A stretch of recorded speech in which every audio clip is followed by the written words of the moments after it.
Hello friends, இன்னைக்கு நம்ம சேனல்ல பார்க்க போறது சிறுதானியத்தை வச்சு எப்படி சாம்பார் சாதம் பண்றது நம்ம பார்க்க போறோம். சோ இன்னைக்கு நான் எடுத்துக்க சிறுதானியம் பாத்தீங்கன்னா தெனை எடுத்துர்க்கேன். தெனையில 1 கப் அளவு தெனை எடுத்துர்க்கேன். அதுல இருந்து ஒரு பாதி கப் அளவுக்கு வந்து நம்ம சாம்பார் போடுற பருப்பு எடுத்துர்க்கேன். இது ரெண்டையும் எடுத்து நல்லா கழுவிட்டு ஒரு 1 மணி நேரம் வந்து ஊற வச்சிருக்கேன். ஒரு அரை மணி நேரத்துல இருந்து 1 மணி நேரம் நல்லா ஊற வச்சுக்கோங்க. இது நல்லா ஊறிடுச்சு. அதுக்கு அப்புறம் சாம்பார் சாதத்துக்கு தேவையான எல்லா காயுமே இன்னைக்கு நான் எடுத்துக்க காய் வந்து முருங்கைக்காய் எடுத்துர்க்கேன், பீன்ஸ் எடுத்துர்க்கேன், கேரட் எடுத்துர்க்கேன், கத்திரிக்காய் எடுத்துர்க்கேன். அப்புறம் மிளகாய் பொடி, மஞ்சள் பொடி, சாம்பார் பொடி, பெருங்காயம். இது வந்து ஒரு குட்டி லெமன் சைஸ்ல வந்து ஒரு கொஞ்சமா புளி எடுத்துர்க்கேன். புளிப்பு வேணான்றவங்க அதை ஸ்கிப் பண்ணிக்கோங்க. தக்காளி, பெரிய வெங்காயம் குட்டி குட்டியா கட் பண்ணியிருக்கேன், 2 பச்சை மிளகாய், ஜீரகம். வாங்க எப்படி பண்றதுன்னு பார்க்கலாம். இதுவரைக்கும் சேனலை சப்ஸ்கிரைப் பண்ணாதவங்க சப்ஸ்கிரைப் பண்ணிக்கோங்க. பக்கத்துல இருக்க பெல் ஐகானை டேப் பண்ணிக்கோங்க. இன்னைக்கு இது நான் குக்கர்ல தான் பண்ண போறேன். ஸோ ஃபர்ஸ்ட் குக்கர் நல்லா காய்ஞ்சிருச்சு. கொஞ்சம் எண்ணெய் ஊற்றிக்கிறேன். எண்ணெய் சூடானோன்னு கடுகு போட்டுக்கலாம். எண்ணெய் நல்லா காஞ்சிருச்சு. கொஞ்சமாக கடுகு போட்டுக்கிறேன்.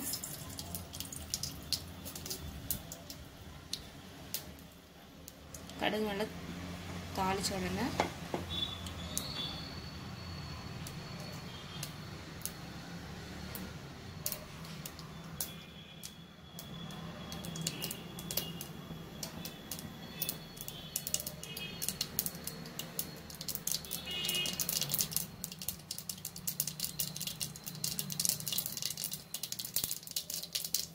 ஜீரகம் போட்டுக்கலாம்.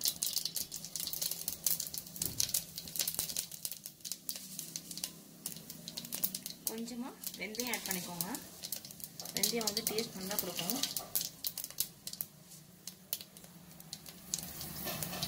வெந்தயம் நல்லா பொரிஞ்சிருச்சு.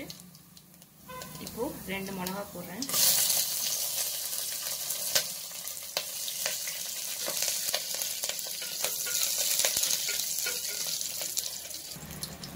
வெங்காயம் ஆட் பண்ணிக்கலாம்.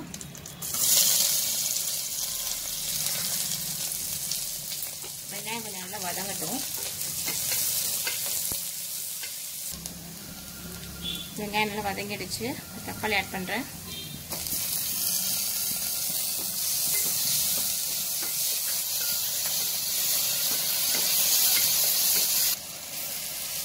இப்போ இதில் கொஞ்சம் உப்பு போட்டுக்கலாம். உப்பு போட்டோம்னா சீக்கிரமே வதங்கிடும் தக்காளி வெங்காயம். இது நல்லா வதங்கட்டும். தக்காளி வெங்காயம் நல்லா வதங்கிடுச்சு. இப்போ வந்து மசாலா பொருள்லாம் போட்டுக்கலாம். 1/4 ஸ்பூன் மஞ்சள் பொடி. இது மிளகாய் வந்து காரத்துக்கு தான் போட்டுக்கோங்க. ஆல்ரெடி நான் மிளகா வர போட்டிருக்கேன். அதனால நான் ஒரு 1/4 ஸ்பூன் அளவு மட்டும் போடுறேன்.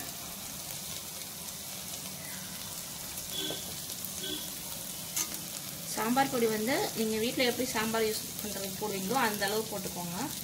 நான் ஒரு 1.5 ஸ்பூன் அளவுக்கு போடுறேன்.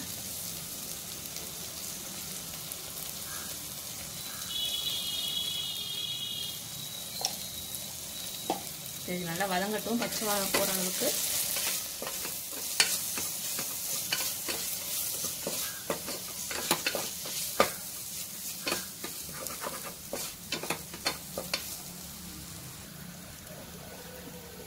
மசாலா பொடியெல்லாம் வதங்கிருச்சு.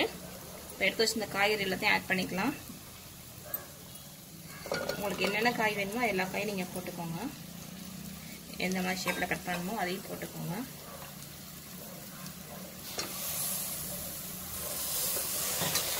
சேர்த்து லேசாக கொஞ்சம் வதக்கிக்கோங்க.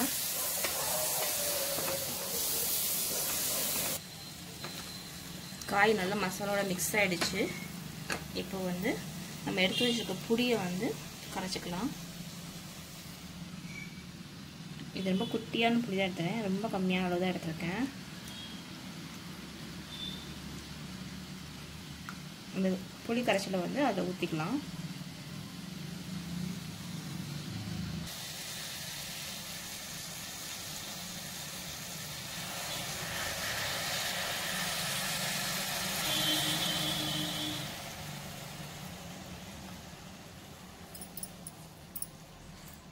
புளியை ஊற்றி கொஞ்சம் லேசாக கொஞ்சம் கிண்டி விட்டுக்கணும்.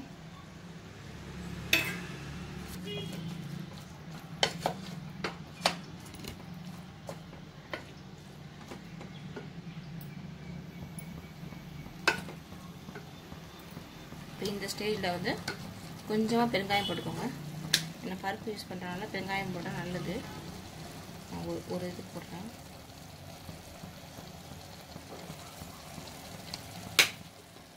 அதையும் கிண்டிக்கலாம். புளி தண்ணி வந்து ரொம்ப ஊற்றக்கூடாது, கொஞ்சமாக ஊற்றினா போதும்.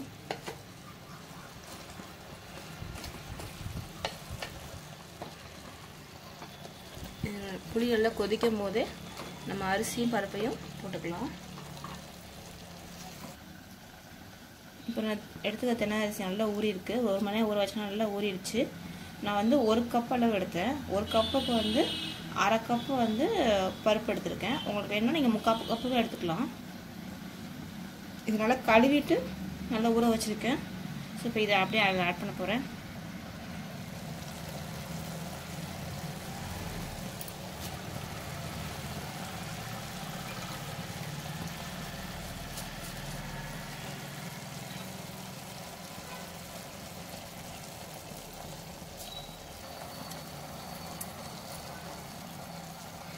நான் இப்போ எடுத்துருக்க அளவு வந்து தாராளமாக ஒரு 2 பேருந்து 3 பேருக்கு சாப்பிடலாம். இப்போ இதை நல்லா அரிசியோடு நல்லா மிக்ஸ் பண்ணிக்கோங்க அந்த புளி தண்ணியோட.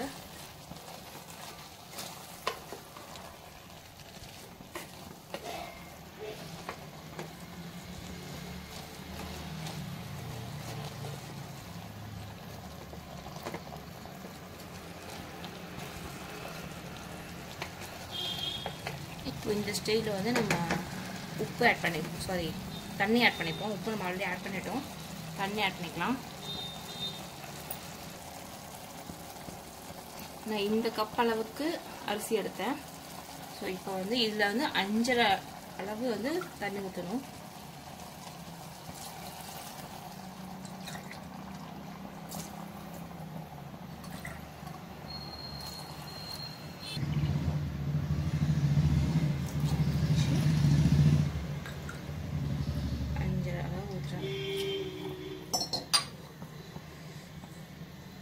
நல்லா கிண்டி விட்டுக்கோங்க.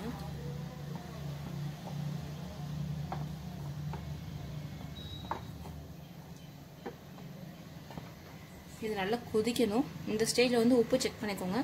உப்பு வந்து கம்மியானதுன்னா உப்பு ஆட் பண்ணிக்கலாம். இப்போ இது நல்லா கொதிச்சு நல்லா நுர கட்டி வர வரைக்கும் இது குக்கர் வந்து அப்படியே ஓப்பனில் இருக்கட்டும். இப்போ நல்லா நுர கட்டி வந்துருச்சு. ஸோ இதை நான் வந்து மூடி போட்டு மூட போகிறேன். மூடி வச்சுட்டு ஒரு 6லேருந்து 7 விசில் மீடியம் ஃப்ளேமில் வச்சு எடுத்துருங்க.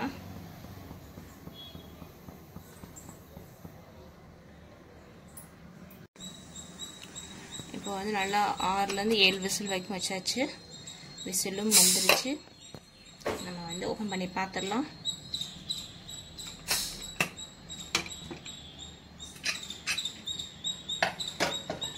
சூப்பராக வந்துருச்சு. இது நல்லா கெட்டியாகவும் இருக்குது. சில பேருக்கு கொஞ்சம் தண்ணியாக இருக்கும் அப்படின்னா இன்னும் கொஞ்சம் ஒரு டம்ளர் எக்ஸ்ட்ரா தண்ணி ஊற்றிக்கோங்க. ஒரு கப் சைஸ் வந்து தண்ணி எக்ஸ்ட்ரா ஊற்றிக்கோங்க. நான் இந்த அளவுக்கு தான் எப்பவுமே வைப்பேன். சரி, சூப்பராக ரெடி ஆயிடுச்சு. இப்போ இதில் ஃபினிஷிங் டச்சாக வந்து நம்ம கொத்தமல்லி ஆட் பண்ணிக்கலாம்.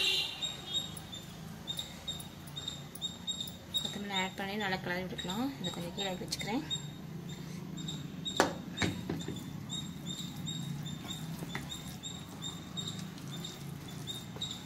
வாசனையும் சூப்பராக இருக்குது. சாம்பார் சாதம் வாசனை.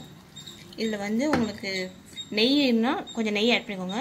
டேஸ்ட் இன்னும் சூப்பராக இருக்கும். நான் இன்றைக்கி நெய் ஆட் பண்ணல. இதுக்கு வந்து நல்லா உருளைக்கிழங்கு வந்து சூப்பராக வச்சு சாப்பிட்டா செம்ம டேஸ்ட்டாக இருக்கும். இதோட ப்ளஸ் வடகமும் வச்சு சாப்பிட போகிறோம் இன்றைக்கி நாங்கள். இதை நீங்களும் உங்கள் வீட்டில் ட்ரை பண்ணி பாருங்கள். பிடிச்சிருந்துச்சுன்னா உங்கள் ஃப்ரெண்ட்ஸுக்கெல்லாம் ஷேர் பண்ணுங்கள். எப்படி இருந்துச்சுன்னு கமெண்ட் பண்ணுங்கள். தேங்க்யூ.